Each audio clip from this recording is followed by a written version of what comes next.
Thanks for joining us. I'm Sharon Yu. Governor Walz is spending the day in Le Sueur County today supporting Minnesota's dairy farmers. He'll talk about efforts to prop up the dairy industry with investments in emerging farmers, as well as expanded broadband access and security for dairy producers. Our John Croman will be there. He'll have an update on what the governor and the ag commissioner have to say about the agriculture economy in Minnesota tonight on KARE 11 News at 6. New details today about the fireworks chaos in Minneapolis on the 4th of July. Police tell us no serious injuries were reported, but 16 people were arrested after shooting fireworks at vehicles and at other people. Minneapolis police say they used non-lethal tactics to get the large crowds under control. Despite the pockets of unruly behavior, MPD Chief Brian O'Hara says he was pleased with the department's safety plan.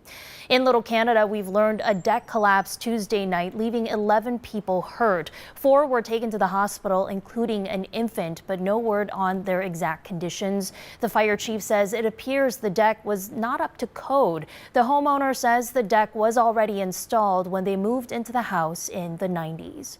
A big talker in the state of Wisconsin today. Public schools there are getting an increase in funding every year for the next 400 years. Governor Tony Evers used his partial veto power, striking a hyphen and the number 20 from a reference to the 2024-25 school year. That means the over $300 per student increase will happen every year until 24-25. Evers said it would provide long-term stability for schools. Republicans blasted the move, saying it could lead to future tax hikes. The unofficial hottest day on the record for the whole world happened earlier this week. Earth's average temperature remained at a record high over the last 3 days. The University of Maine's Climate Reanalyzer reported the planet's average daily temp climbed to 17.18 degrees Celsius. That's 62.6 degrees Fahrenheit. Scientists warned Tuesday's temperature record is likely to be the first of many over the coming months due to the combination of the climate crisis and the onset of an El Nino phenomenon. And while today is cooler and not so humid, the heat returns tomorrow, and the lack of rain is becoming more concerning across our state, according to the new drought report released a few hours ago. Guy Brown has a look at that status.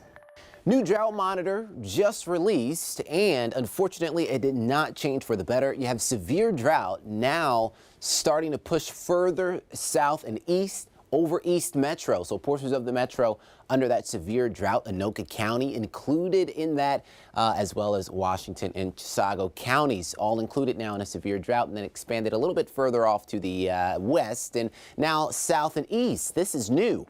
Now you got a bubble of severe drought conditions is over the Rochester area, and then surrounded by moderate drought levels. And now it looks like a good portion of the state abnormally dry, except some pockets off to the south and west. Temperatures this afternoon will make it to the mid-70s. It's going to be a beautiful day. Lots of sunshine in the forecast. I wish I had more rain in the forecast. Unfortunately, I don't. Just spotty shower chances. Overnight, we're dry tonight. Lows in the 50s and 60s across the board. 70s and 80s tomorrow. A couple showers and thunderstorms for tomorrow. But again, more dry time than wet tomorrow, and not I'm not tracking any helpful rain, as I like to say. Here's your 7-day forecast. Spotty showers Saturday. Sunday, we'll take a break from the showers, at least for a good portion of the day before Sunday night. Into Monday, more showers.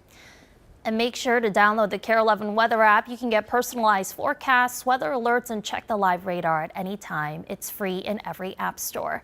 In just hours, the Minnesota Aurora will compete in their first playoff matchup in the Central Conference semifinals. The team goes into this match with a perfect 12-0 record. They go up against Chicago City today in Flint, Michigan. That match begins at 2 o'clock, and we have a camera going to the big watch party. That story will be on tonight at 6:30.